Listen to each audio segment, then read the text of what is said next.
what's happening now is that these negotiations are going on, and we are saying we don't really know who's in control. But more importantly, there must be people in Iran who are talking in a bellicose fashion and want us to bomb. That sounds crazy, but I have a feeling they know that if we go back to war, we don't need to have a democracy. You don't need to let the people. You can use us, and we won't use terrorism anymore. We won't get a bomb.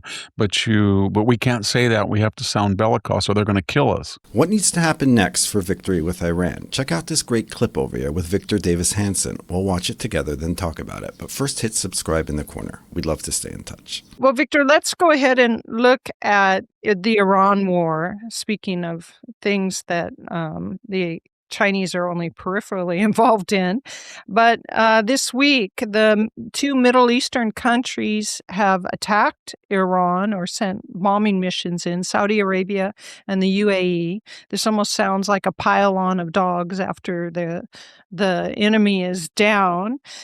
Trump has said he's going to get a deal or he's going to attack. And since the Iranians are not good at bringing in deals, everybody has the feeling, you get out in the presses, that there's an imminent attack coming along. And then finally, the last thing about the war is that it's come out, not that anybody was hiding it, but the expense of the war was highlighted this week, and it's $29 billion so far. And I was wondering your idea on any of those three things.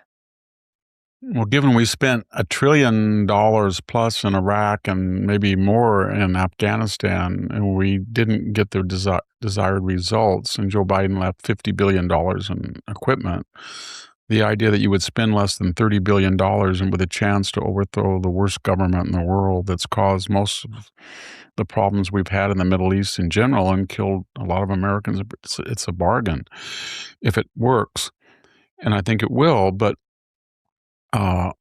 when you look at the UAE and Qatar and Oman, and Oman and Saudi and Kuwait, you're talking about 600 combat aircraft. So when they kept pushing the United States, if you're going to come here, finish, because we're getting hit with 5,000 drones or missile, you would have thought before now they would have said, well, we're going to pledge 100. They could have gone to the United States. I guess they didn't want to be bombing at the same time Israel was, because that would be a domestic problem for them. But the point I'm making is they could have carved out a whole section right across the Gulf and said, this is your responsibility. You have 600 aircraft. They don't have any. They don't have much. Go to it. They didn't do anything. And now they're sort of worried that people have talked about that, and they want to come in and say, well, we'll help you destroy them, but they haven't committed the bulk of their forces. That's the first thing. And the second, behind all of this tension, so we had 32 days of war, and now we've almost had 40 days of merchandising, haggling. I wish we had just finished it, because you can't trust these people. You can't talk to them. If we had spent 40 days and just taken out all of their dual use, I don't know, their bridges, all their loading facilities on Corg Island, and that corridor across from Corg Island and the corridor across from the Strait, and just devastated it, then I think we'd be in a lot better position. But what's happening now is, I think that these negotiations are going on, and we are saying we don't really know who's in control. But more importantly, there must be people in Iran who are talking in a bellicose fashion and want us to bomb. Now, that sounds crazy, but I have a feeling they know that if we go back to war, they have given us back channels that we will represent. We don't need to have a democracy. You don't need to let the people. You can use us, and we won't use terrorism anymore. We won't get a bomb. But we can't say that. We have to sound bellicose, or they're going to kill us. But they're going to sound bellicose in hopes we do something and target the Islamic Revolutionary Guard Corps and the theocrats and some members of the military. So I think that's what's going on. They're all playing these games with each other to sound who can sound the toughest to protect themselves from each other. And then they're all trying to send in back channel signals that if you do take out the hardliners, we're here to help. But they can't say that again. And Iran is the one that orchestrated the whole thing. They are the ones that subsidize the Houthis, Hamas, and Hezbollah, and they don't have any money right now. And they have paid enormous $500 billion in infrastructure and military stuff. Just to sum up, the $64,000 question when Iran keeps threatening us is nobody knows how many missiles they have and drones. And I don't think they pose a existential threat to us because the Navy have been batting them away like flies. But they terrify the Gulf that they'll overwhelm their air defenses and they'll destroy and they have legitimate worries. So that's the only leverage they have over us. And then trying to damage tankers coming in. But if Trump wants to stop all that, I think he could do it in a week. And I think they would concede because I can tell you what would happen. He would go in and he would try to hit all of the bridges. He would try to hit all the oil unloading docks, all the ports, probably some of the pipelines, probably the generation plants. And then the Israelis would be having a long, long list of the Republican Guard and they would go down that list and they know where they are and they would eliminate them. And then probably the Gulf states would be opportunistic, go in and do whatever they needed to do. And within a week or two, Iran would be a mess if it's not now. I think Trump is getting close to He's that. getting or at close least to it that because sounds he like. knows that what Iran is doing, they're trying to help the American left. And their whole strategy is, even if they make a deal, the deal will be for 4 or 5 years. And it'll be contingent on hoping that Trump is so unpopular that Vance or Rubio wouldn't win anyway, and they'll get a Joe Biden, Barack Obama figure. Any Democrat, look at the Democrats. Just to say that in 2029, Iran is still trying to rebuild it, and there's President Buttigieg, or there's President Newsom or President Harris. You know what they're going to do. God forbid. Yes, they're going to help them, and they're going to give more money to them and relieve them of sanctions because they like them. They feel they're Islamo leftists like they are. And they feel, I think people got it wrong. They keep saying, well, Trump doesn't understand that they won. They haven't won, but they feel in the propaganda war, they have tapped into anti-Semitism. And here in the United States, most Americans, they feel, are either anti-Israel or pro-Iranian. And I thought that would be absurd, but I think there's some truth to that. I think there are a lot of people on the left want Iran to win.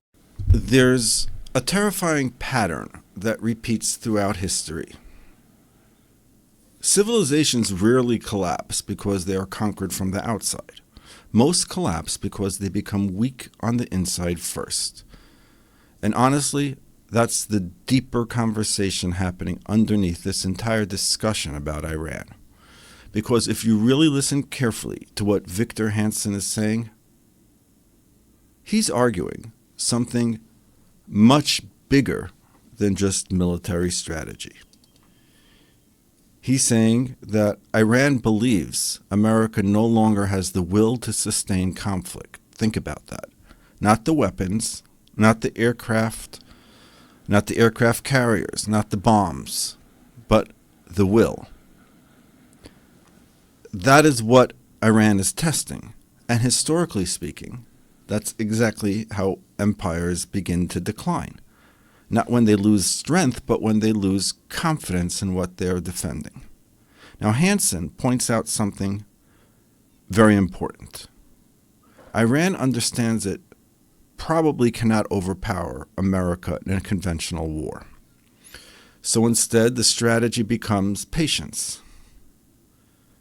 Wait for division, wait for elections, wait for political exhaustion, wait for gas prices, wait for public pressure, wait for the West to turn against Israel. And honestly, That sounds less like military strategy and more like psychological warfare against an exhausted civilization.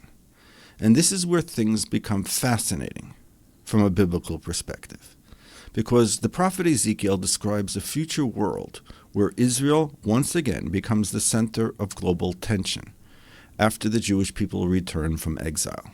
Now remember, for nearly 2,000 years the Jewish people were scattered across the earth, and yet the prophet said they would return. Not assimilate, not disappear, return. And against every law of history, the Jewish people have returned. Israel once again exists. Jerusalem is once again at the center of world politics. And suddenly, nations around the world are emotionally obsessed with one tiny strip of land. Why? Why does this tiny nation dominate global conversation more than countries 100 times its size?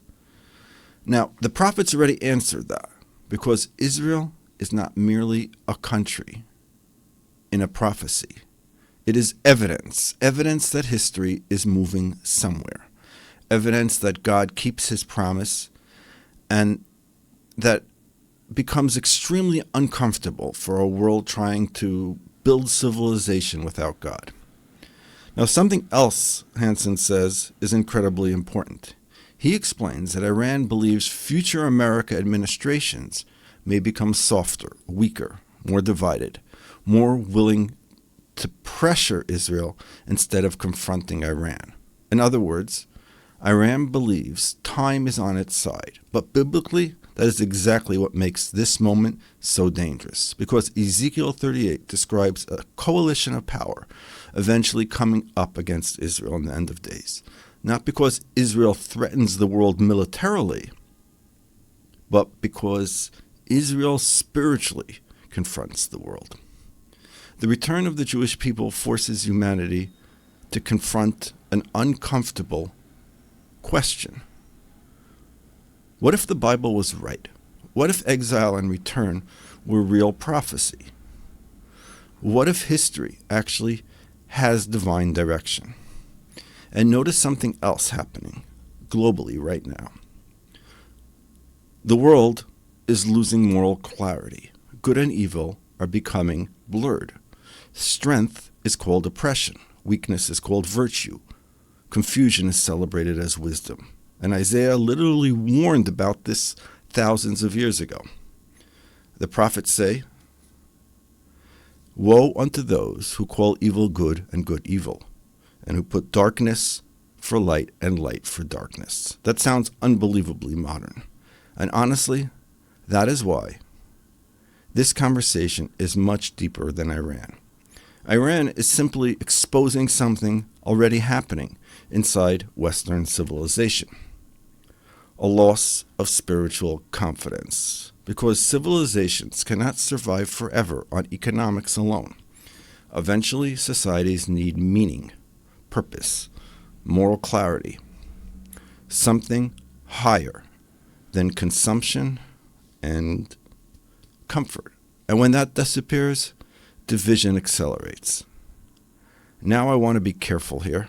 I really want to be careful. I'm not saying every war becomes headline automatically is prophecy. People have abused prophecy for centuries.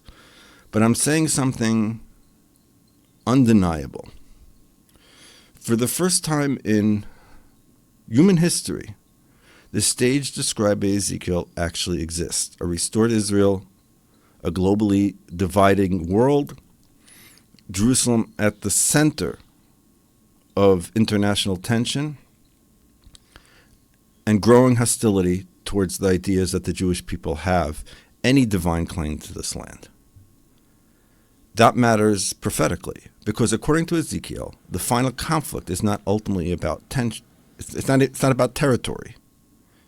It's about whether humanity accepts or rejects God of Abraham, Isaac, and Jacob, and the Jewish people's right of return. That's the real battle underneath the politics. And according to the prophets, this process ultimately leads to somewhere shocking. And that is this revelation. The nations eventually come to recognize that history was never random, that God was guiding events all along. He was always there. That morality matters, that truth matters, that power without righteousness destroys itself. And ironically, the very attempt to erase the spiritual meaning of Israel becomes the thing that awakens the world to it. That's the paradox of prophecy. The rebellion itself reveals the truth. And honestly, whether someone believes in biblical prophecy or not, it's impossible to deny that we are living through a historical moment, unlike anything the modern world has ever seen before. Because the deeper question underneath this entire Iran discussion is not merely, will there be a war? The deeper question is, what happens when history begins moving exactly where the prophets said it would? And if Ezekiel was right about the return of Israel, then the world may be far closer to the next stage than most people realize. That brings us to today. Because if these prophecies have been fulfilled, then the next prophecy will happen as well. And that is the biggest fear in the enemies of Israel's eyes. Thank you for watching. If you like this, please like, share, and subscribe. Shabbat Shalom, Chag Sameach, Shalom from just outside Jerusalem.